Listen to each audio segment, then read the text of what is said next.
Basically like आइडेंटिक memory होती है, तो उसमें जब आप suppose Laxmikanth for polity for example, अगर आप वो काफ़ी बार रिवाइज कर रहे हो, जैसे अभी तक मैंने प्रिपरेशन में आई थिंक 6-7 टाइम्स तो आराम से पढ़ ली होगी और मे बी मोर। तो आप जब भी वो पढ़ते हो कोई चैप्टर है तो आपको एक दिमाग में रह जाता है कि उस पेज पे वहाँ पे ये था। तो अगर आप एग्जाम में आपको ये स्पेसिफिक चीज़ भी नहीं याद आ रही तो आपकी pictographic memory major role play कर देती है कि आपको उसके थ्रू याद आ जाती है कई सारी चीज़। मेरे हिसाब से अगर आप ग्राफ्स या मैप्स या कुछ भी डिफरेंट चीज़ें बना रहे हो अपने, हाँ जी चीज आप कर देते हैं। हाँ जी, अगर आप कुछ भी डिफरेंट कर रहे हैं अपने आंसर में, तो जो एग्जामिनर आपकी कॉपी चेक कर रहा है, suppose they are checking 2-3 copies and आपकी कॉपी आई है जिसमें ये सब कुछ डिफरेंट है, तो उन्हें भी लगेगा कि आपने कुछ डिफरेंट किया है। तो probably even half a mark और 1 मार्क अगर वो आपको ज़्यादा दे तो it will make a very big difference. और वो थोड़ा मोनोटनी सी ब्रेक हो जाती है क्योंकि सब वही इंट्रो फिर बॉडी फिर कंक्लूजन, तो वो थोड़ा डिफरेंट लगता है कि आपने कुछ इनोवेटिव सोचा, आपने कुछ डिफरेंट किया and I think that is rewarded. तो उससे आपके मार्क्स बढ़ने की संभावना हो सकती है। और पैटर्न तो वही रहता है आंसर राइटिंग का कि इंट्रो बॉडी और कंक्लूजन, वो तो सब वही लिखेंगे। पैराग्राफ में लिख लो, पॉइंट वाइज लिख लो, that depends from person to person. अगर आप कुछ डिफरेंट कर रहे हो आंसर में, I think that will help. आपकी फैमिली में कौन कौन है और जब ये रिजल्ट आई तो किस तरह का माहौल था घर में? मेरी फैमिली बहुत छोटी सी है, सिर्फ मैं, मम्मी और पापा। I am the only child. तो मेरे पापा का पहले से ही एजुकेशन पे बहुत हो रहा है, तो उन्होंने मुझे बहुत अर्ली स्टेज पे ही बोर्डिंग स्कूल में भेज दिया था क्योंकि हमारा छोटा सा टाउन था, वहाँ पे अच्छा स्कूलिंग वगैरह नहीं थी।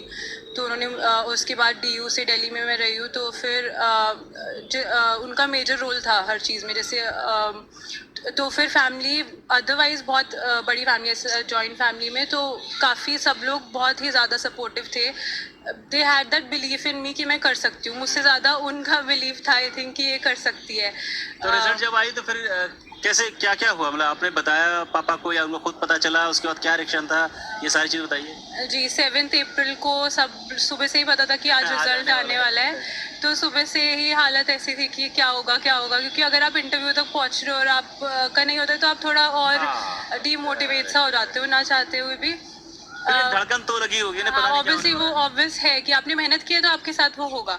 और फिर तो एक्चुअली बैडमिंटन मेरी हॉबी है, तो फिर शाम तक 7 o'clock तक रिजल्ट नहीं आया और मैं बहुत ऐसे टेंशन में थी। तो मैंने सोचा अब आएगा तो पता चलेगा, तो मैं खेलने चली जाती हूँ। तो मैं बैडमिंटन खेलने गई, फिर मेरी रूममेट की कॉल आ रही थी तो मुझे लगा कि रिजल्ट आ गया होगा। फिर मैंने उसकी कॉल उठाई बिना पहले चेक किया और फिर मैंने देखा कि SDM के पेज पे तो नहीं था। फिर उसके बाद था कि at least something should be there, कि स्टेज तक पहुंच के कुछ भी ना मिले तो बुरा लगता है। तो फिर मैंने सेकंड अपना नाम सर्च किया और मेरा नाम भी यूनिक सा है तो वो मिल ही गया है, वो ले गया। तो फिर first thing I did was call my parents and थोड़ा था क्योंकि मैं RCA में थी और वो घर पे थे तो मैं वहाँ पे नहीं थी, तो मैं एक्सप्रेशन नहीं देख पाई, but I could feel in their voice कि वो बहुत खुश थे, रिलीव थे। और फिर मेरे जो मतलब बड़े पापा हैं और मेरी नानी वगैरह हैं और मेरे फ्रेंड्स हैं जो बहुत सपोर्टिव रहे थ्रू आउट द जर्नी, मैंने उन लोगों को बताया। तो उसके बाद बहुत बिजी ज़्यादा कॉल्स वगैरह ही आ रही थी, तो बहुत अच्छा लगा। अभी तो और भी चीज़ें जो करनी है लाइफ में, बट एक वो हो गया अपने आप में, मतलब एक आपको खुद को भी लगता है कि हाँ मैं और कर सकती हूँ। माइलस्टोन आपने हासिल कर लिए।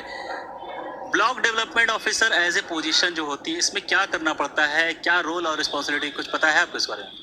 जी अभी बहुत ज़्यादा नहीं पता है मुझे, वो ट्रेनिंग के दौरान शायद पता चले, बट मेजरली यही होता है कि रूरल एरियाज़ में डेवलपमेंट जो डेवलपमेंट रिलेटेड है, जो भी वहाँ का कुछ है वो आपको ही देखना होता है ब्लॉक से रिलेटेड।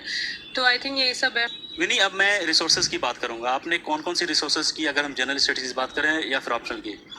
बेसिक रिसोर्सेज पहले तो मैं ये कहना चाहूँगी लिमिटेड रखने चाहिए, कि कई बार आप देखते हैं कि मार्केट में ये नई बुक आई है, ये नया रिसोर्स आया है, तो आपको डिवेट नहीं होना है। जो आपने शुरू में डिसाइड किया है कि मुझे ये पढ़ना है तो आप वही स्टिक कीजिए, उससे स्टिक कीजिए और उसे मल्टीपल टाइम रिवाइज कीजिए। तो जैसे पॉलिटी के लिए लक्ष्मीकांत, हिस्ट्री के लिए मैंने 12th की NCERT plus spectrum, and economics के लिए और इन सब सब्जेक्ट्स के लिए जो मैं बता रही हूँ मैंने अपनी कोचिंग के नोट्स भी रेफ़र किए हैं। तो इकोनॉमिक्स के लिए मेरे कोचिंग के नोट्स ही थे। और एनवायरनमेंट के लिए शंकर बोलते हैं लोग, बट शंकर मुझे बहुत ऐसे थोड़ा बोरिंग सा लगा, तो मैंने PMFIS के नोट्स देख के खुद अपने नोट्स बनाए थे उसके लिए। और एंशेंट और मिडीवल के लिए मैंने तमिलनाडु की NCERT फॉलो की थी। और ज्योग्राफी के लिए 11th-12th की NCERT। मैम, जब फेल्योर मिलती है उसके बाद डिमोटिवेट होते हो आप, डिमोटिवेशन के बाद अपने आप को मोटिवेट कैसे रखें और फिर से वो एनर्जी, फिर से वो एंथुसिज्म, फिर से वो जो पढ़ाई करने का जज्बा है, जोश है, वो कैसे रिटेन करेंगे?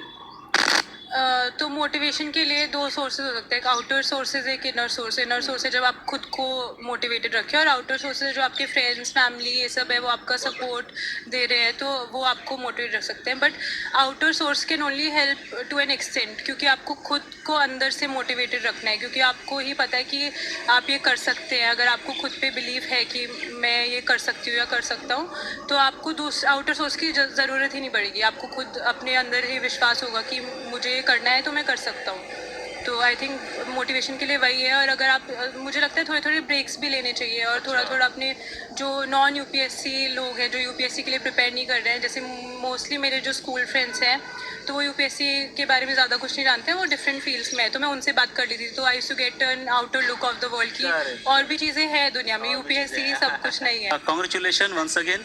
आप और भी तरक्की कीजिए, आने वाले दिन में जो भी रोल रिस्पॉन्सिबिलिटी मिलेगी उसमें आप अच्छा करके दिखाइए, अपने परिवार का, अपने पिताजी ऑब्वियसली पापा की परी, ठीक है, अपने परिवार का, अपने स्टेट का, अपने देश का नाम रोशन करें। Thank you sir, thank you so much.